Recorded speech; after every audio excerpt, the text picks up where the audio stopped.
કાલોલ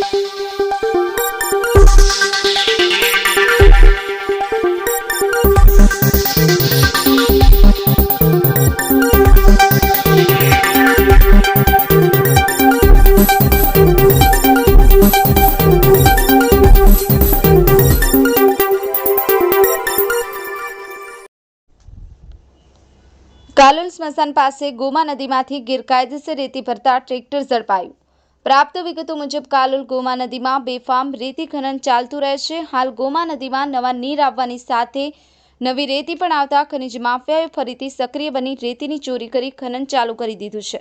વારંવાર રજૂઆત કરવા છતાં ખનિજ માફિયાઓને કોઈનો ડર રહ્યો નથી। સૂત્રો દ્વારા મળતી માહિતી પ્રમાણે જ્યારે તંત્ર ઊંઘતું હોય છે તેવા સમયે વહેલી સવારે 3 વાગ્યે ગધેડાઓ દ્વારા રેતી કરી અને બહાર સ્ટોક કરવામાં આવે છે અને ત્યાંથી ટ્રેક્ટરો દ્વારા રોયલ્ટી પાસ વગર લઈ જવામાં આવે છે। કાલોલ શહેરના હિન્દુ સ્મશાનની આજુબાજુ ખનન નહીં કરવા માટે વારંવાર તંત્રને રજૂઆત કરવા છતાં ખનન બંધ થતું નથી।